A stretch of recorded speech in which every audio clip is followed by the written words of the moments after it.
What's up, everybody? It's your boy Phil Shocker, the Nice Hedgehog here with our Week 2 battle of the LCD going against Rin. Now, you may be asking yourself, why is this post-com? Literally, right as I clicked start on the battle, and there was like a turn, like 2 or 3 turns into the battle, my father called me, and unfortunately, I'm not able to pause, and now this battle has to be post-com, which really sucks because I was hyped up on my Pokemon doing the absolute work in this game, so that's very unfortunate.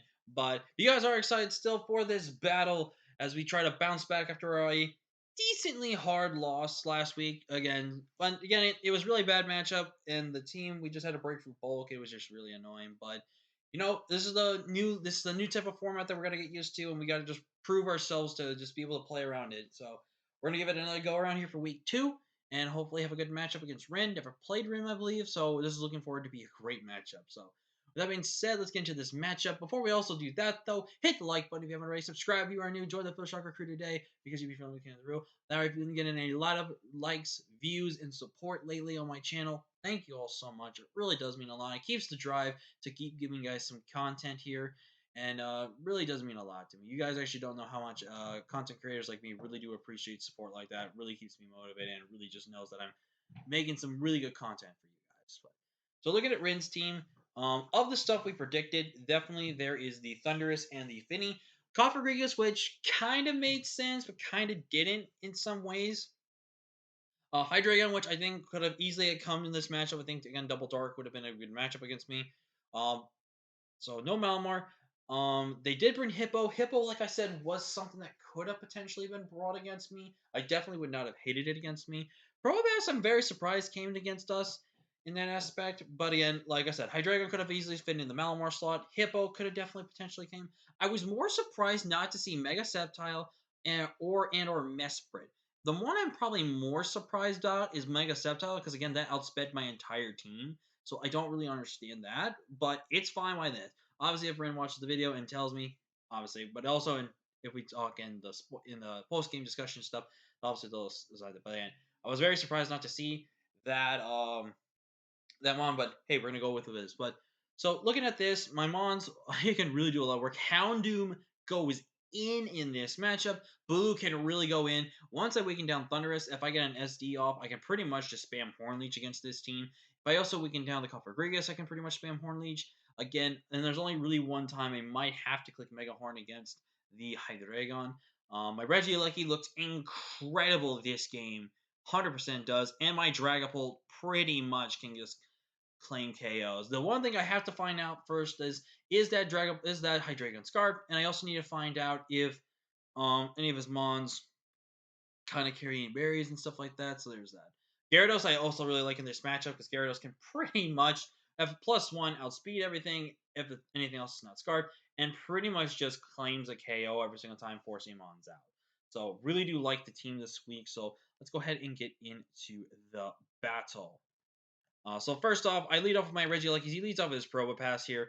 Probopass probably was going to set up some Stealth Rocks here. I go for Thunderbolt, and you guys can see that does no damage, which tells me this is probably most likely max HP, max Spadef-wise, and probably Assault Vest, or at least max HP was really good strong amount Spadef investment, and very little damage, as you guys can see that did there.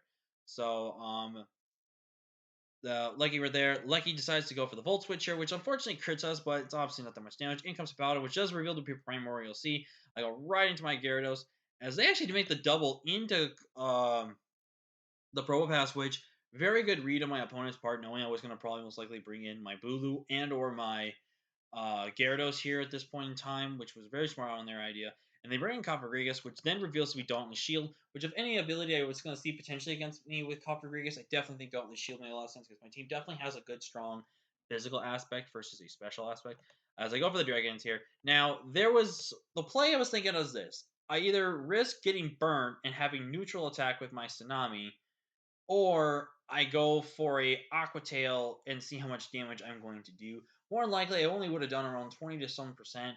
But I actually decided to go right into my Houndoom here, revealing my Drought, as he clicks Haze, which is very good information in there. So right here, I go for a nasty plot here. And right here, I make a very aggressive play here. I actually stay in. Hippowdon with 0 attack investment.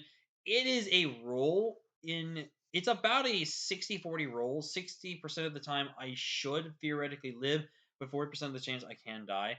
I go for the Dark Pulse, which definitely tells me this thing is 100% specially defensive. And what's really good here is I actually do live the Earthquake, which is really cool here. So really, really nice. So now I'm in this position here. I have two plays to make here. I can either Dark Pulse here, get rid of this Hippowdon, or make a prediction and click Sludge Bomb. Now, you may be asking yourself, why would you click Sludge Bomb? Well, there's a couple of instances where clicking Sludge Bomb is actually good here. Clicking Sludge Bomb basically means Hydreigon does not come in for free, and the Tapu Fini does not come in for free. Because there's a chance I could click Flamethrower on a potential switch out there into the Finny, or I could begin clicking Dark Pulse, which again, Dark Spam against this team would not be in that bad.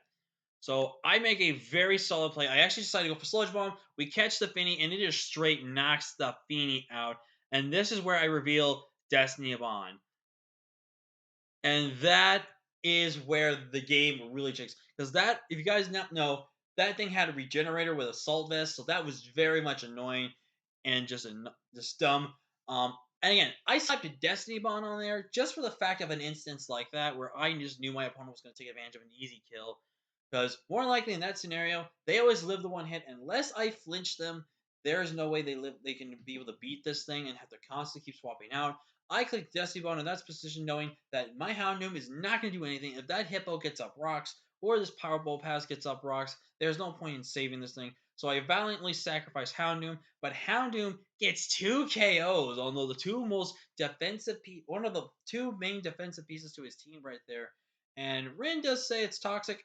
I don't necessarily think it's toxic in per se, but I can understand being a little tilted from something like that, especially when you just lost your Finny on a prediction like that and then just losing your Probo Pass to a cheeky move like Destiny Bond. Trust me, I know how it feels to lose to Destiny Bond. It's stupid and annoying. So there is that. So in comes the it's now Thunderous versus my Slowking. And at this point, I kind of make a bit of a misplay here for a few reasons. I should not have, for one, made this play because I think this play definitely did not make sense. You're going to see he's going to go for the U-turn, get some pretty good damage off on me. I go for the Sludge one, do a pretty good damage. This is where I click Trick Room, and he one-shots me because he's Life Orb. What I should have done in front of Thunderous is I should have clicked Trick Room right there. Because at the range of health, from the way I could have done things, I could have made Trick Room better. But in hindsight, definitely clicking Trick Room there actually could have bit me in the butt right there because a lot of my things would have been out slower. However, my Tsunami, the Gyarados, would have been faster under Trick Room, but in the end allows his slower things to come in for free and beat my team down, free Willows and stuff like that. So unnecessarily, we did sack away Slowking, but looking at what he kind of had left, Slowking definitely was not needed, especially since Finny was gone and then the Probo Pass was gone. Didn't really serve much to a purpose. So unfortunately, that was an unneeded sacrifice there, but it's fine. But now I go right into my Air Force here, and I actually make a somewhat, again, pseudo misplay here. What I should have done here is I should have counted how much Shadow Ball did. And actually, since we have the time, and I still have these stats in here, Shadow Ball Hydreigon, okay, it would have only done 33 to 40%, so it probably was not worth the switch right there, but anyways. So I do reveal that he is physically defensive. He does not have, he's only relatively max HP. I'm just going to click Shadow Ball and claim my KO, so that's really good there. In comes the Thunderous. I'm going to click Shadow Ball, unfortunately not get the KO, as this reveals to be Scrappy and a fully physically offensive Landers and does get the roll. It possibly was banded because I don't feel like that guarantee knocks me out at that point in time. But that was a really good, that was a pretty cool idea with the return right there. But at this point in time now, my Regieleki 100% just wins the game because what I do here is I only click around and I activate my Throat Spray. And at this point in time, Regieleki is now free to sweep the game. And I actually just swept with round. So Regieleki now claims the last 3 KOs and proving why Regieleki can be such a good Pokemon in this format. Definitely going with it. Definitely the Throat Spray tech that I came up with was so good. Actually, I do think maybe someone mentioned something about Throat Spray, but I could have been the one that actually thought of it too, so I don't really remember. But if anyone did mention Throat Spray to me, I'm going to give them the credit that it is. But Lecky comes in, claims in 3 KOs, Houndoom putting the absolute work. I'm going to give I mean, I want to give Lucky the MVP status, but I think Houndoom kind of did because I definitely got a lot of flack for Houndoom because of the fact that you simply bring this one mon that has drought and then it gets solar power, but then people just bring Primordial Sea and then you can't really use Houndoom.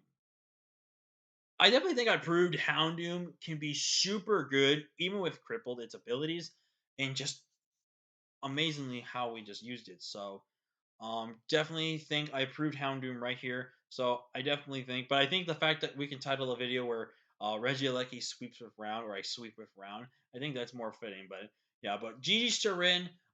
Really good game when they were in. They definitely brought a bit of a different team than I was expecting, but there were definitely some mons I was expecting from them potentially to bring into this matchup. I think the big thing I was super surprised though was no Mega Sceptile because that did literally outspeed my entire team, especially my Regiel. Well, not my Regieleki, but that's about everything on my team. So I don't was very much surprised not to see that thing. But GG's to Rin. We now move to 1-1 with a +0 differential. So we're basically starting back from square one. Week 3, I actually do not know who we're facing, but hopefully we can have another good game. And we definitely did well. And like I said, I wanted to win one game this format. I got to win that one game, and so I feel really good about that. But yeah. So next week we'll be taking on our next opponent, and hopefully we'll have another good game. This was a really fun one, very clean game too, no hacks, nothing like that. So you gotta love to see it. But yeah, thank you all so much for watching.